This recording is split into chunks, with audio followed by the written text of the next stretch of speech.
Mheshimiwa Rais ametutuma kufanya kazi moja, tuwasikilize wananchi hawa, tutatue kero zao hawa. Ndio maana mmekuta kuna majibu ambayo tumeyajibu hapa kwa hapa, na yale yanayobebwa, hatutaki majibu ya kinafiki au hatutaki majibu ambayo unampulizia mtu. Ni heri mtu umwambie ukweli kitu kinakwendaje ili kumsaidia. Ndio hapa yale yanayotushinda sisi tunayapeleka kwa viongozi wetu. Niwaombeni tuendelee kulinda amani ya mipaka yetu na nchi yetu kiujumla. Sisi ndio ambao tumekaa mpakani kwa niaba ya Watanzania wengine.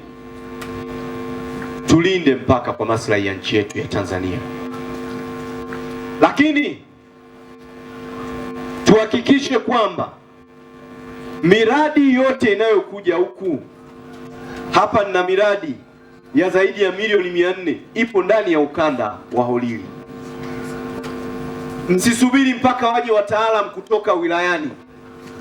Hata wewe mwananchi wa kawaida, ukiona kitu kinakwenda ndivyo sivyo, toa taarifa kwamba hapa mimi naona mradi wanavyotengeneza ndivyo sivyo, ili tuweze kurescue mradi kabla haujaharibika.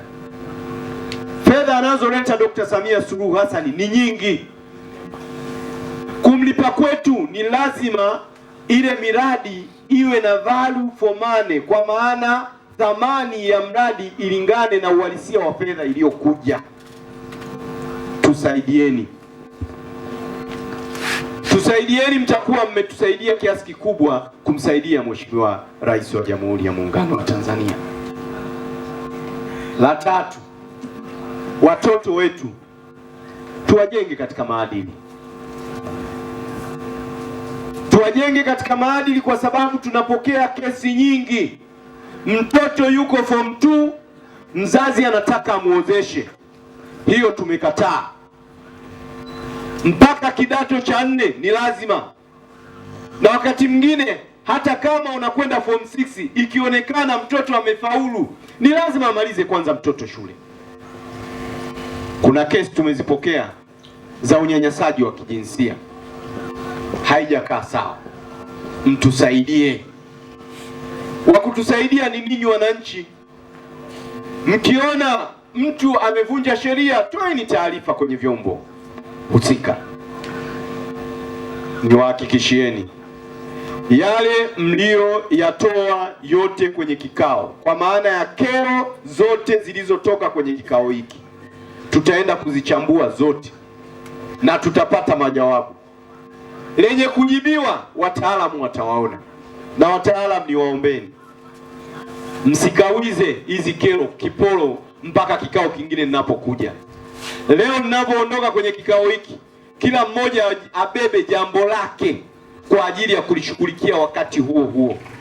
Vivyo hivyo, nataka mifumo ya kiserikali ianze kufanya kazi zake kuanzia ngazi ya chini. Mtu akija kwa mtendaji wa kijiji apokee huduma, kwa mtendaji wa kata apokee huduma, kwa mwenyekiti wa kitongoji apokee huduma pale. Mkifanya kazi zenu kwa umadhubuti kulingana na mifumo ya kiserikali ilivyo, maana yake ofisi ya mkuu wa wilaya haitakuwa na watu wengi wenye malalamiko, kwa sababu malalamiko mengi yana uwezo wa kuishi hata kwenye kitongoji, hata kwenye kijiji, hata kwenye kata, kama kila mmoja atatimiza wajibu wake. Akitimiza wajibu wake, wilaya yetu ya Rombo itakuwa shwari. Watu watafanya biashara zao kwa utulivu, watu watalima kwa utulivu, watu watafanya shughuli zao za migodi kwa utulivu, na wilaya itakuwa tulivu wakati wote.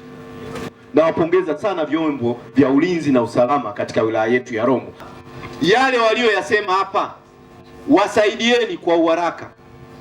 Hata lile andiko lililoandikwa la hili soko la hapa lifuatilieni, na mimi nitaongea na naibu katibu mkuu tuliokuwa naye mwezi uliopita kuona imefikia wapi, ili Holili ibadilike.